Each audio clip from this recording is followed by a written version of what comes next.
El amor en tiempos del cólera, de Gabriel García Márquez. Era inevitable. El olor de las almendras amargas le recordaba siempre el destino de los amores contrariados. El doctor Juvenal Urbino lo percibió desde que entró en la casa todavía en penumbras, a donde había acudido de urgencia a ocuparse de un caso que para él había dejado de ser urgente desde hacía muchos años. El refugiado antillano Jeremías de San Amor, inválido de guerra, fotógrafo de niños y su adversario de ajedrez más compasivo, se había puesto a salvo de los tormentos de la memoria con un saumerio de cianuro de oro. Encontró el cadáver cubierto con una manta en el catre de campaña donde había dormido siempre, cerca de un taburete con la cubeta que había servido para vaporizar el veneno. En el suelo, amarrado de la pata del catre, estaba el cuerpo tendido de un gran danés negro de pecho nevado, y junto a él estaban las muletas. El cuarto sofocante y abigarrado que hacía al mismo tiempo de alcoba y laboratorio empezaba a iluminarse apenas con el resplandor del amanecer en la ventana abierta. Pero era luz bastante para reconocer de inmediato la autoridad de la muerte.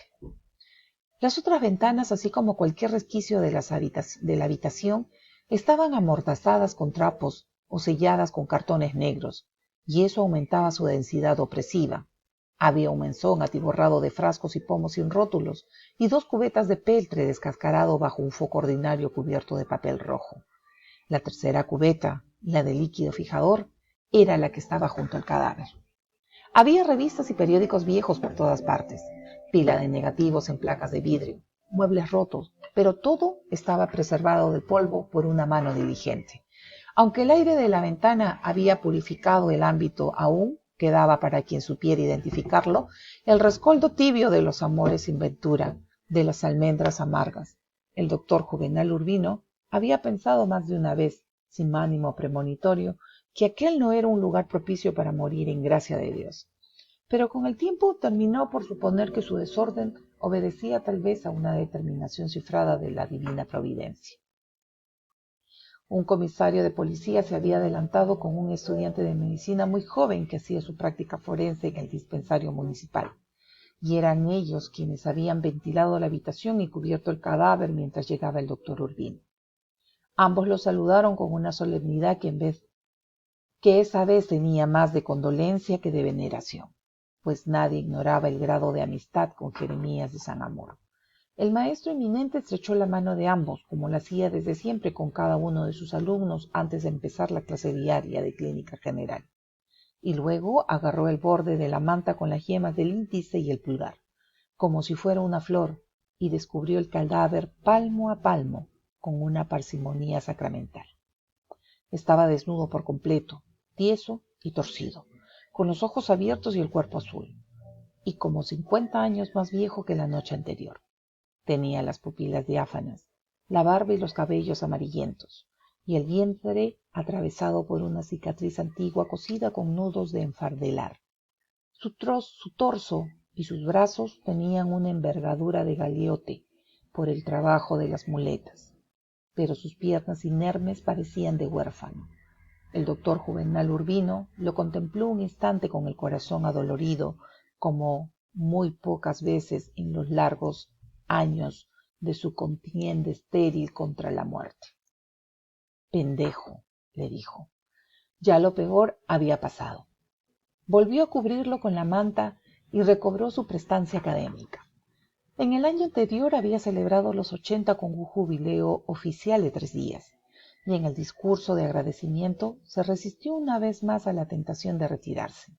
Había dicho: «Ya me sobrará tiempo para descansar cuando me muera, pero esta eventualidad no está todavía en mis proyectos». Aunque oía cada vez menos con el oído derecho y se apoyaba en un bastón con empuñadura de plata para disimular la incertidumbre de sus pasos, seguía llevando con la compostura de sus años mozos el vestido entero de lino con el chaleco atravesado por la leontina de oro, la barba de pasteur, color de nácar, y el cabello del mismo color, muy bien aplanchado y con la raya neta en el centro. Eran expresiones fieles de su carácter.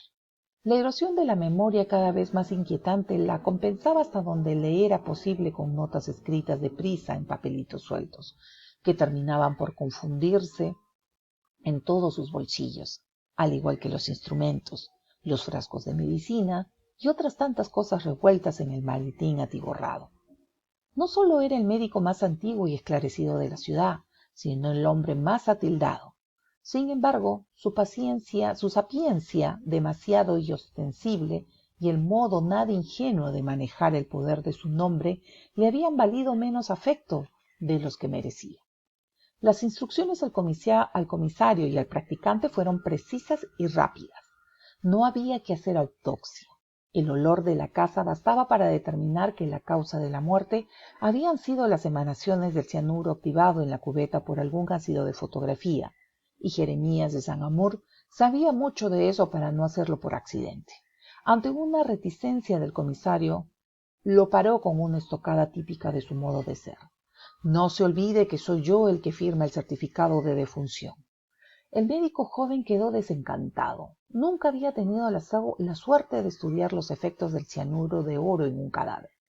El doctor Juvenal Urbino se había sorprendido de no haberlo visto en la escuela de medicina, pero lo entendió de inmediato por su rubor facial y su dicción andina. Tal vez era un recién llegado a la ciudad, dijo. No va a faltarle aquí algún loco de amor que le dé la oportunidad un día de estos. Y solo al decirlo, cayó en la cuenta de que entre los incontables suicidios que recordaba, aquel era el primero con cianuro que no había sido causado por un infortunio de amores. Algo cambió entonces en los hábitos de su voz. Cuando lo encuentre, fíjese bien, le dijo al practicante. Suelen tener arena en el corazón. Luego habló con el comisario como lo hubiera hecho con un subalterno. Le ordenó que sortearan todas las instancias para que el entierro se hiciera esa misma tarde.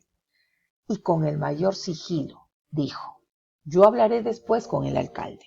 Sabía que Jeremías de San Amur era de una austeridad primitiva y que ganaba con su arte mucho más de lo que le hacía falta para vivir. De modo que en alguna de las gavetas de la casa debía de haber dinero de sobra para los gastos del entierro. Pero si no lo encuentran, no importa, dijo. Yo me hago cargo de todo. Ordenó decir a los periódicos que el fotógrafo había muerto de muerte natural, aunque pensaba que la noticia no les interesaba de ningún modo. Dijo, si es necesario, yo hablaré con el gobernador. El comisario, un empleado serio y humilde, sabía que el rigor cívico del maestro exasperaba hasta sus amigos más próximos, y estaba sorprendido por la facilidad con que saltaba por encima de los trámites legales para apresurar el entierro. A lo único que no accedió fue hablar con el arzobispo para que Jeremías de San Amur fuera sepultado en tierra sagrada. El comisario, disgustado con su propia impertinencia, trató de excusarse. Tenía entendido que ese hombre era un santo, dijo. Algo todavía más raro, dijo el doctor Urbino. Un santo ateo. Pero esos asuntos son de Dios. Remotas, al otro lado de la ciudad colonial, se escucharon las campanas de la catedral llamando a la misa mayor. El doctor Urbino se puso los lentes de media luna con montura de oro y consultó el relojito de la Leontina, que era cuadrado y fino, y su tapa se abría como un resorte. Estaba a punto de perder la misa de Pentecostés. En la sala había una enorme cámara fotográfica sobre ruedas como las de los parques públicos, y el telón de un crepúsculo marino pintado con pinturas artesanales, y las paredes estaban tapizadas de retratos de niños en sus fechas memorables. La primera comunión, el disfraz del conejo, el cumpleaños feliz. El doctor Urbino había visto el recubrimiento paulatino de los muros, año tras año, durante las cavilaciones absortas de las tardes de ajedrez. Ya había pensado muchas veces con un pálpito de desolación que en esa galería de retratos causales estaba el germen de la ciudad futura, gobernada y pervertida por aquellos niños inciertos y en la cual no quedaría ya ni las cenizas de su gloria.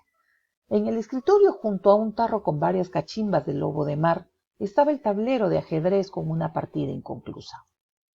A pesar de su prisa y de su desánimo sombrío, el doctor Urbino no resistió la tentación de estudiarla. Sabía que era la partida de la noche anterior, pues Jeremías de San Amor jugaba todas las tardes de la semana, y por lo menos con 3 adversarios distintos, pero llegaba siempre hasta el final, y guardaba después el tablero y las fichas en su caja, y guardaba la caja en una gaveta del escritorio.